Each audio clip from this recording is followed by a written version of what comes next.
Hello everyone, आप सभी लोगों का एक बार फिर से आपके अपने यूट्यूब चैनल मोहम्मद काशिफ इमरान में स्वागत है। दोस्तों, आज के इस वीडियो में हम लोग डिस्कस करने वाले हैं एआई से रिलेटेड जो इम्पोर्टेंट स्टॉक्स हैं इंडिया में, उसके बारे में यहाँ पर हम बात करेंगे। एआई मतलब आपको पता होगा आर्टिफिशियल इंटेलिजेंस, और आने वाले टाइम में एआई का जो यूज़ है वो आपको बहुत ज़्यादा मैसिव स्केल पर हमको देखने को मिलेगा। तो इसमें आपको बिल्कुल भी डाउट नहीं होना चाहिए। आज का जो हमारा वीडियो है ना, इसमें इसमें बेसिकली हम एआई से रिलेटेड 7 जो इम्पोर्टेंट स्टॉक्स हैं उसके बारे में यहाँ पर हम बात करेंगे। बेसिकली हम उन कंपनीज़ के साइज़ के बारे में या कंपनी के फंडामेंटल, ये सब हम डिस्कस नहीं करेंगे। सातों कंपनीज़ का जो है ना, सबसे इम्पोर्टेंट पॉइंट कि ये सातों कंपनी आने वाले टाइम में अपने फ्यूचर को लेकर के कंपनी क्या प्लान बना रही है। यानी कि आने वाले नेक्स्ट आपको 4 साल बाद, 5 साल बाद या फिर उसके बाद जो है ना, कंपनी का मैनेजमेंट जो है वो क्या सोचता है कि कंपनी आपको कहाँ पर स्केल कर सकती है, किस तरीके से कंपनी आपको चेंज हो रही है, लॉन्ग टर्म कंपनी का विज़न क्या है। ये सारे इंपॉर्टेंट पॉइंट्स को यहाँ पर हम डिस्कस करेंगे। तो काफ़ी इन्फॉर्मेटिव वीडियो होने वाला है। तो वीडियो को पूरा एंड तक ज़रूर देखिएगा। बाकी आगे बढ़ने से पहले, उससे पहले बता दूँ कि अभी तक अगर आपने हमारे चैनल को सब्सक्राइब नहीं किया तो चैनल को ज़रूर सब्सक्राइब कर लीजिए। और उसके अलावा सातों जो भी स्टॉक यहाँ पर हम आपके साथ डिस्कस करेंगे ना, सात में से किसी भी कंपनी को लेकर के किसी भी तरह का कोई भी बाई सेल होल्ड का रिकमेंडेशन बिल्कुल भी नहीं रहेगा। तो इस चीज़ को आपको ध्यान में रखना है। तो चलिए फिर बिना किसी देरी के आगे बढ़ते हैं और पहली कंपनी के बारे में बात करते हैं। देखिए, हमारी इस लिस्ट में जो पहली कंपनी है, कंपनी का नाम है persistent system limited. Persistent system, आपको पता होगा कि ये जो कंपनी है वो एआई में इंडिया में मैसिव स्केल पर ये कंपनी आपको वर्क कर रही है। और अगर मैं परसिस्टेंट सिस्टम के बारे में बात करूं तो persistent system has established a clear long term growth trajectory focused on reaching $2 billion in annual revenue by March 2027। यानी कि आने वाले फाइनेंशियल ईयर 27 तक कंपनी का जो मैनेजमेंट है वो यहाँ पर आपको $2 बिलियन का जो है ना रेवेन्यू, यहाँ पर वो आपको मैनेजमेंट एक्सपेक्ट कर रहा है। और साथ ही साथ में $5 बिलियन बाय मार्च 2030, यानी कि फाइनेंशियल ईयर 2030 आते आते कंपनी का जो मैनेजमेंट है वो $5 बिलियन का रेवेन्यू जो है वो यहाँ पर एक्सपेक्ट कर रहा है। To achieve this milestone the company is pivoting toward an AI led platform driven strategy integrating artificial intelligence across its entire digital engineering and enterprise moderation में आपको ये सारा काम हमको देखने को मिलेगा। तो कंपनी का जो विजन है, आपको अगर आप शॉर्ट टर्म की बात करूँ यानी कि फाइनेंशियल ईयर 27 तक, तो वो भी काफ़ी स्ट्रॉन्ग है। और लॉन्ग रन अगर आप देखेंगे तो वो भी आपको फाइनेंशियल ईयर 30 तक कंपनी का काफ़ी स्ट्रॉन्ग यहाँ पर नंबर से। अब यहाँ तक पहुँचने के लिए जो है ना, $2 बिलियन तक आपको पहुँचना है, $5 बिलियन तक पहुँचना है, तो हर साल आपको ग्रोथ दिखाना पड़ेगा। और इसके लिए कंपनी ने यहाँ पर आपको जो रेवेन्यू एक्सपांशन अगर आप देखेंगे तो persistence is targeting an 18% constant currency CAGR, यानी कि 18% के सीएजीआर से आने वाले सालों में कंपनी को यहाँ पर आपको ग्रोथ एक्सपेक्टेड है over financial year 25 to 27 to hit the $2 billion mark. The $5 billion goal for 2030 represent a significant scaling of operation supported by winning larger more complex technology bidding. तो कंपनी को $5 billion तक पहुंचने के लिए massive scale पर नए orders वगैरह भी जीतना पड़ेगा। और एआई इंटीग्रेशन पर कंपनी काफी वर्क कर रही है। The company is implementing agentic AI and has launch a platform like आपको सासवा हो गया, आई ऑरा हो गया, to drive operational efficiency and high value digital transformation for client के लिए। तो एआई इंटीग्रेशन पर कंपनी काफी वर्क कर रही है। और साथ ही साथ में कंपनी का जो मैनेजमेंट है वो जियोग्राफिकली डाइवर्सिफिकेशन पर कंपनी काफी फोकस कर रही है। क्योंकि अभी जो कंपनी का मेजर जो रेवेन्यू है वो इंडिया से आता है, यूएस से आता है, आपको पता होगा। और कंपनी इसको डाइवर्सिफाई कर रही है। ए की priority is expanding its presence in Europe to reduce reliance on the US market. क्योंकि इंडिया में जितनी भी कंपनी है ना, जो कि आईटी सेक्टर की कंपनी है, तो वो आप मान के चलिए कि उनका जो मैक्सिमम बिजनेस है वो इंडिया के बाहर जहां भी आएगा ना, तो वो आपको यूएस से ही आता है। और अब यूएस में बहुत ज्यादा डिपेंडेंसी रहने से अपना डाइवर्सिफिकेशन कर रही है, और इसके लिए कंपनी यूरोप को अपना नया मार्केट बना रही है। And the target is to increase Europe revenue contribution from approximately 8.5% to range to 12 to 15% in the long term. यानी कि लॉन्ग टर्म में कंपनी यूरोप का जो मार्केट है उससे रेवेन्यू जो है वो ऑलमोस्ट आपको डबल करने का जो टारगेट है वो कंपनी ने यहाँ पर आपको सेट किया है। बाकी इनऑर्गेनिक ग्रोथ के ऊपर में भी कंपनी यहाँ पर आपको फोकस कर रही है। 20 to 25% का एटीआर वगैरह भी यहाँ पर आपको निकल के आया है। तो ये सारी चीजें आप यहाँ पर देख सकते हैं। देखिए, हमारे इस लिस्ट में जो सेकंड कंपनी है जो कि एआई सेक्टर में काफी मैसिव स्केल पर वर्क कर रही है, कंपनी का नाम है टाटा एक्सी लिमिटेड। टाटा एक्सी के आपको पता होगा, ये कंपनी जो है वो आपको टाटा ग्रुप से बिलोंग करती है। और अगर मैं टाटा एक्सी की बात करूं तो Tata Elxsi is strategically pivoting toward an AI first engineering model with significant expansion plan in software defined vehicle हो गया, हेल्थ केयर टेक्नोलॉजी के ऊपर में ये कंपनी काफी वर्क कर रही है। और 5G इकोसिस्टम में यहाँ पर आपको कंपनी का वर्क हमको देखने को मिल रहा है। और यहाँ पर अगर आप देखेंगे तो कंपनी का जो कोर स्ट्रेटेजी क्या है, तो एआई एंड डिजिटल ट्रांसफॉर्मेशन में कंपनी यहाँ पर आपको वर्क कर रही है। The company has transition to being AI ready with over 70% of its workforce trained in AI technology as of mid 2024. Future growth is centered on the generative AI for software development, automation and agentic AI system पे company आपको work कर रही है। Next generation mobility के ऊपर में भी company का फोकस है, सॉफ्टवेयर डिफाइंड व्हीकल वगैरह हो गया। रिसेंट एक्सपांशन भी हमको यहाँ पर देखने को मिल रहा है कंपनी का। अलग-अलग जो बड़ी-बड़ी कंपनीज़ है उनके साथ में कंपनी ने पार्टनरशिप भी किया हुआ है। मर्सिडीज़ बेंज के साथ में कंपनी का टाई अप है और एआई रिलेटेड ऑटोमोटिव में। बाकी हेल्थ केयर में कंपनी मैसिव स्केल पर एक्सपांड कर रही है और Tata Elxsi is aggressively scaling its medical device segment. It's recently launch a global technology centre for Bayer radiology and is partnering with the US based OSF health care to transform rural health access using AI power analytics. तो company जो है वो AI का use जो है वो health care segment में या हेल्थ केयर सेक्टर में काफी मैसिव स्केल पर करेगी। उसके अलावा 5G एंड कनेक्टिविटी के ऊपर में भी कंपनी का फोकस है। जीएसएमए वगैरह टेलीकॉम ऑपरेटर को कंपनी यहाँ पर आपको प्रोवाइड करेगी और ग्लोबल फुटप्रिंट पर कंपनी का ध्यान है। नॉर्थ अमेरिकन जो मार्केट है उसको कंपनी फर्दर और एक्सपांड करना चाहती है। रेवेन्यू ग्रोथ का जो टारगेट कंपनी ने सेट किया है आने वाले नेक्स्ट आपको 3 साल के लिए 9 to 11% के सीएजीआर से कंपनी के रेवेन्यू में आपको आने वाले टाइम में ग्रोथ देखने को मिल सकता है। तो ये यहाँ पर आपको यहाँ पर फोकस रखा गया है। हालांकि कंपनी का जो डाइवर्सिफिकेशन है वो काफी ज्यादा है, क्योंकि अभी कंपनी का जो मैक्सिमम रेवेन्यू है ना वो आपको ट्रांसपोर्टेशन सेगमेंट से आता है, जो कि 56% हमको देखने को मिलता है। पर आने वाले टाइम में कंपनी जो हाई ग्रोथ सेक्टर है ना, जैसे कि आपको सेमीकंडक्टर सर्विसेज हो गया, ओटीटी वीडियो प्लेटफॉर्म वगैरह हो गया, तो यहाँ से भी कंपनी आने वाले टाइम में अच्छा रेवेन्यू एक्सपेक्ट कर रही है। देखिए, अगली जो कंपनी है यहाँ पर हमारी इस लिस्ट में, कंपनी का नाम क्या है? तो कंपनी का नाम है happiest mind technology limited. Happiest mind technology की अगर मैं बात करूँ तो ये कंपनी जो है करंटली एग्जीक्यूट कर रही है a long term strategic road map centre to on AI first transition aiming to reach $1 billion in revenue by financial year 2031। यानी कि आने वाले फाइनेंशियल ईयर 2031 तक हैप्पीस्ट माइंड जो है, क्योंकि आपको पता है कि एक स्मॉल कैप कंपनी है, बहुत बड़ी नहीं है, और ये कंपनी $1 बिलियन यानी कि अगर आप करंटली देखेंगे तो 9,000 करोड़ का रेवेन्यू जो है वो कंपनी एक्सपेक्ट कर रही है बाय फाइनेंशियल ईयर 2031। तो बड़े नंबर से जिसको यहाँ पर कंपनी टारगेट लेकर के चल रही है। And the company has restructured its operation into 10 transformative initiative to drive both organic and inorganic growth के लिए। और सबसे पहले अगर आप देखेंगे तो जनरेटिव एआई बिजनेस सर्विस पर कंपनी का फोकस है और यहाँ पर कंपनी 1000 से ज्यादा स्पेशलिस्ट की टीम कंपनी ने बनाया है, टारगेट रखा है by end of financial year 27। और उसके अलावा अगर आप देखेंगे तो वर्टिकुलेशन भी देखने को मिल रहा है, जैसे कि कंपनी का जो मेन बिजनेस है ना वहां से कंपनी शिफ्ट करके आपको जो प्रायोरिटाइज कर रही है कंपनी हाई ग्रोथ सेक्टर, जैसे कि आपको बीएफएसआई हो गया, बैंकिंग फाइनेंशियल जो सर्विसेज होता है ना उसकी बात हो रही है।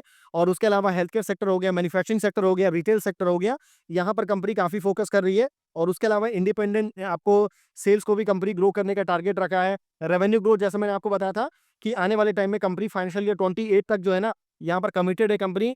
डबल डिजिट रेवेन्यू ग्रोथ का जो है कंपनी ने यहाँ पर आपको टारगेट सेट करके रखा है।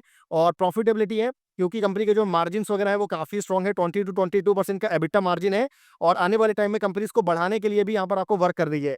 उसके अलावा देखेंगे तो एमएनए का स्ट्रेटजी क्या है, तो ये आपको एक्विजिशंस वगैरह भी हमको देखने को मिला है। और कंपनी यहाँ पर आपको hardware as a service provider भी देखने को मिल रहा है। और उसके अलावा अगर आप देखेंगे तो ग्लोबल कैपेबिलिटी सेंटर्स वगैरह आपको देखने को मिलेगा। ऑपरेशनल एक्सपांशन वगैरह जो है कंपनी का वो काफी स्ट्रांग है। कंपनी अपने बिजनेस को फर्दर और एक्सपांड कर रही है और नोएडा हो गया, भुवनेश्वर हो गया, ऐसे अलग अलग रीजन में कंपनी का जो बिजनेस है वो आपको एक्सपांड हो रहा है। देखिए, हमारी इस लिस्ट में जो फोर्थ कंपनी है जो कि एआई सेक्टर में काफी अच्छा वर्क कर रही है, कंपनी का नाम क्या है?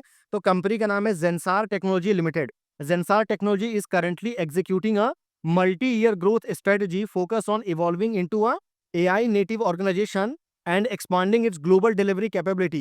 Following its Q3 financial year 26 earning result in late January 2026, the company future plans are centered on the following key pillars। मतलब कुछ की पिलर्स है जिस पर कंपनी का जो फ्यूचर है वो आपको डिपेंड होने वाला है। तो इसमें जो सबसे पहला इंपॉर्टेंट पॉइंट है ना, एक्सपीरियंस सर्विस, कंपनी इस पर वर्क कर रही है।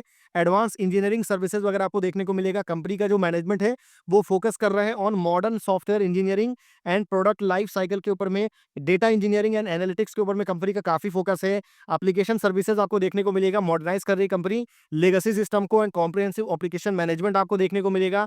बाकी फर्दर अगर आप देखेंगे तो एआई नेटिव पर कंपनी का फोकस है।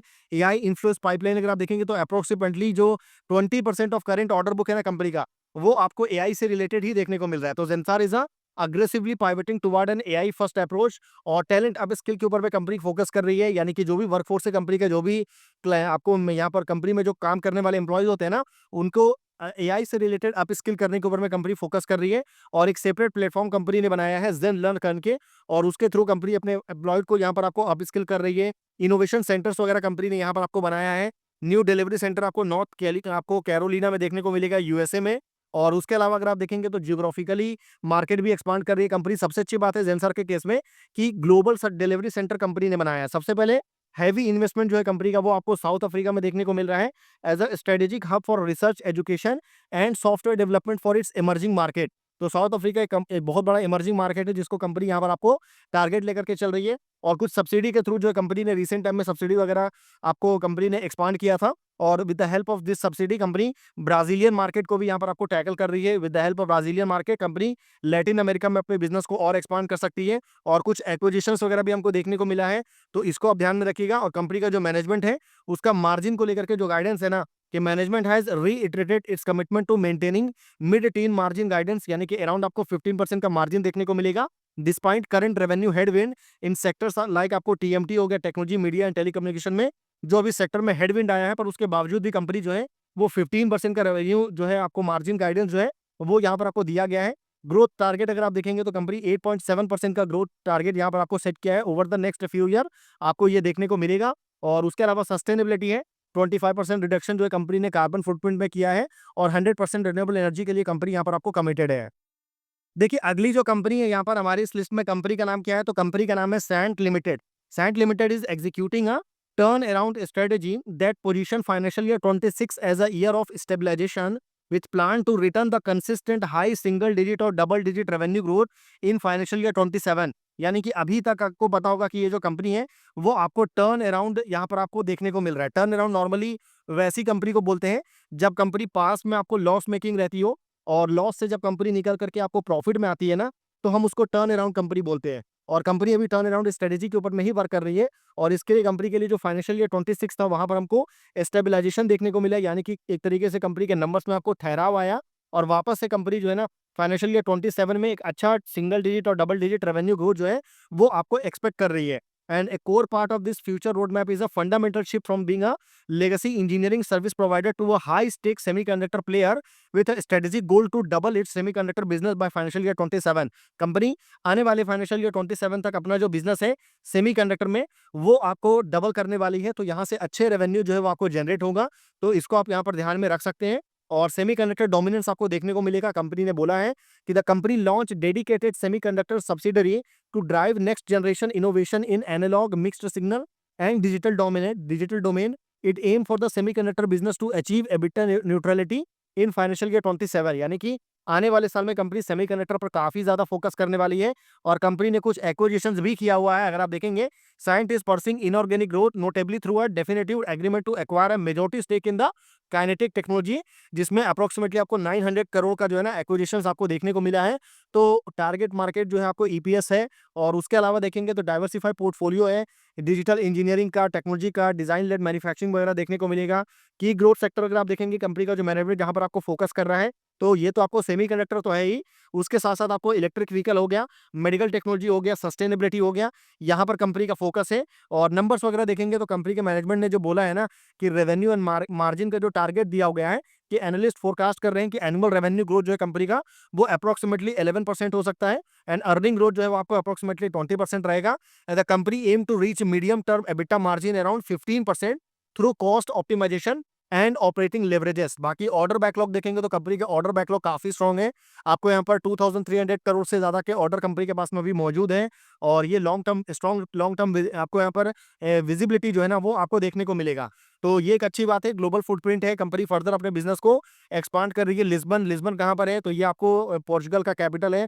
बाकी मिडिल ईस्ट में भी कंपनी अपने बिजनेस को एक्सपांड कर रही है, और इनोवेशन पिलर्स वगैरह भी आपको देखने को मिलेगा। देखिए अगली जो कंपनी है यहाँ पर हमारी इस लिस्ट में, कंपनी का नाम क्या है, तो कंपनी का नाम है LTTS, यानी कि L&T टेक्नोलॉजी सर्विसेज लिमिटेड। ये जो कंपनी है ये आपको is undergoing a major transformation to pivot from a traditional engineering service provider to full stack engineering intelligence leader. Company जो है अपने बिजनेस को पूरी तरीके से यहाँ पर आपको शिफ्ट कर रही है। क्या कर रही है, बिजनेस को पूरी तरीके से शिफ्ट कर रही है। कैसे शिफ्ट कर रही है, पहले ये जो कंपनी थी वो आपको इंजीनियरिंग सर्विसेज आपको प्रोवाइड करती थी। अभी कंपनी जो है इंजीनियरिंग सर्विसेज प्रोवाइडर से निकल करके इंजीनियरिंग इंटेलिजेंस लीडर में आपको यहाँ पर शिफ्ट हो रही है। तो स्ट्रेटेजिक शिफ्ट देखने को मिल रहा है, and the company core strategy align with its Lakshya 2026 road map involve moving beyond आपको based AI solution to integrate physical AI and digital intelligence देखने को मिलेगा। सेगमेंट कंसोलिडेशन अगर आप देखेंगे तो LTTS जो कि यहाँ पर कंपनी है ना वो आपको रीऑर्गेनाइज हो रही है इनटू 3 प्राइमरी सेगमेंट में, जिसमें आपको मोबिलिटी है, सस्टेनेबिलिटी है एंड टेक्नोलॉजी है टू डीपेन डोमेन एक्सपर्टीज। बाकी हाई मार्जिन पाइवट देखने को मिलेगा। बाकी आईपी ड्रिवन ग्रोथ यहाँ पर कंपनी ने आपको सेट किया है। और नंबर्स वगैरह देखेंगे तो रेवेन्यू गोल जो है कंपनी का वो काफी बड़ा है। कंपनी का जो टारगेट है ना कि मेंटेन है कि मीडियम टर्म रेवेन्यू एस्पिरेशन जो है वो $2 बिलियन का यहाँ पर आपको कंपनी ने सेट किया है। मार्जिन एक्सपांशन अगर आप देखेंगे तो company aim for a EBITDA margin in the mid आपको 16% range by late financial year 27 और अर्ली फाइनेंशियल ईयर 2028, यानी कि 27-28 होते होते कंपनी जो है वो 16% का जो नंबर है ना एबिटा मार्जिन है वो यहाँ पर आपको कंपनी एक्सपेक्ट कर रही है। बाकी एआई इकोनॉमी देखेंगे तो कंपनी का जो मैनेजमेंट है वो ग्लोबल एआई स्टेक में 3 ट्रिलियन अपॉर्चुनिटी यहाँ पर निकल के आ रही है, जिसको यहाँ पर आपको टारगेट लेकर के चल रही है। एनवीडिया के साथ में कंपनी का आपको कोलेब्रेशन भी देखने को मिला है। तो इससे भी इंडिया का जो largest gigawatt scale AI factory जो बनेगी ना उसमें इस कंपनी का काफी इंपॉर्टेंट रोल होने वाला है। बाकी सॉफ्टवेयर डिफाइंड व्हीकल्स वगैरह हो गया, स्ट्रेटेजिक एक्विजिशंस भी देखने को मिला है, ग्लोबल सेंटर्स आपको देखने को मिलेगा, सेक्टर स्पेसिफिक प्लान भी है कंपनी का कि मोबिलिटी को लेकर के अलग है, सस्टेनेबिलिटी को लेकर के अलग है, इंडस्ट्रियल ऑटोमेशन में कंपनी क्या करेगी उसके लिए कंपनी ने अलग अलग कंपनी के साथ में आपको टाई अप वगैरह किया हुआ है। तो इस चीज को आप यहाँ पर ध्यान में रख सकते हैं। देखिए हमारी इस वीडियो में जो लास्ट कंपनी है 7th नंबर पर जो कंपनी है, कंपनी का नाम क्या है तो कंपनी का नाम है Oracle financial services software limited. ये जो कंपनी है इस करंटली एग्जीक्यूट कर रही है growth strategy focused on AI driven cloud application and expanding it's digital banking footprint globally. Company का जो डिजिटल बैंकिंग का जो बिजनेस है उसको कंपनी ग्लोबली यहाँ पर आपको एक्सपांड कर रही है। For financial year 26 the company future plan centre on accelerating revenue growth through आपको प्रोडक्ट लाइसेंस हो गया, क्लाउड सिग्नलिंग हो गया, क्लाउड सिग्निंग हो गया एंड आपको रीच $137 मिलियन इन 2024। बाकी स्ट्रेटेजिक फ्यूचर प्लान अगर आप देखेंगे तो कंपनी का पूरा जो फोकस है वो आपको एआई इंटीग्रेशन के ऊपर में ही है। कंपनी आपको जनरेटिव एआई पर डायरेक्टली वर्क कर रही है into its core banking and financial application में टू ऑटोमेट लोन और आपको ओरिजिनेशन हो गया, रिस्क आपको क्वांटिफिकेशन हो गया, फ्रॉड डिटेक्शन वगैरह काम ये करने के लिए जो एआई की रिक्वायरमेंट है उस पर कंपनी यहाँ पर आपको वर्क कर रही है। क्लाउड एक्सपांशन एक बहुत बड़ा बिजनेस है जिस पर कंपनी यहाँ पर आपको वर्क कर रही है, जिसमें आपको सैस यानी कि software as a service provider हो गया, या फिर आपको जो अलग अलग आपको यूनिवर्सल बैंकिंग वगैरह जो है ना वो सर्विसेज आपको देखने को मिलेगा। सेक्टर डाइवर्सिफिकेशन पर कंपनी काफी फोकस कर रही है, क्योंकि पहले कंपनी का जो बिजनेस रहता था ना वो मेनली आपको बैंकिंग में ही हमको देखने को मिलता था, पर अभी कंपनी बैंकिंग से निकल करके हेल्थ केयर इंडस्ट्री में आपको शिफ्ट कर रही है एंड एआई रिलेटेड सर्विसेज आपको हेल्थ केयर में देखने को मिलेगा। और कैंसर एक्स के साथ में कंपनी ने पार्टनरशिप किया है to apply financial data model to health care therapy solution में। बाकी रेगुलेटरी कॉम्प्लायंसेस भी आपको देखने को मिला है। फाइनेंशियल्स अगर आप नंबर्स वगैरह देखेंगे तो आने वाले फाइनेंशियल ईयर 2027 तक के लिए कंपनी ने 9.5 टू 11% का ग्रोथ यहाँ पर आपको एक्सपेक्ट किया है कंपनी ने। अर्निंग ग्रोथ अगर आप देखेंगे तो अप्रोक्सीमेटली 10.6% पर ईयर का टारगेट यहाँ पर कंपनी ने रखा है। रिटर्न ऑन इक्विटी जो फोरकास्ट किया गया है वो आपको 41% है फॉर द नेक्स्ट 3 ईयर। तो काफी अच्छे नंबर से आरओई 41% बिल्कुल भी वीक नंबर नहीं है, तो इसको आप यहाँ पर पॉजिटिव वे में कंसीडर कर सकते हैं। बाकी कंसोलिडेटेड रेवेन्यू वगैरह जो है कंपनी के लिए अभी रिसेंट क्वार्टर में काफी अच्छा रहा था, तो इसको भी यहाँ पर आप देख सकते हैं। तो ये हमारा पूरा का पूरा डिस्कशन था। टोटल 7 कंपनी थी जो मैंने आपको बात किया। आई होप आपको वीडियो जो है वो थोड़ा भी इन्फॉर्मेटिव लगा होगा। अगर आपको वीडियो इन्फॉर्मेटिव लगा है तो वीडियो को जरूर लाइक करिएगा। चैनल अगर आपको पसंद आए तो आप चैनल को जरूर सब्सक्राइब करिएगा। बाकी मेरी तरफ से बिल्कुल भी सातों में से किसी भी कंपनी को लेकर के किसी भी तरह का कोई भी बाई सेल होल्ड का रिकमेंडेशन बिल्कुल भी नहीं है। ये आपको ध्यान में रखना है, हम सेबी रजिस्टर्ड फाइनेंशियल एडवाइजर नहीं है, तो हमारी वीडियोस को सिर्फ आपको नॉलेज एंड एजुकेशन पर्पस से ही लेना है। तो फिर मिलते हैं आपसे अगले वीडियो में, तब तक के लिए गुड बाय।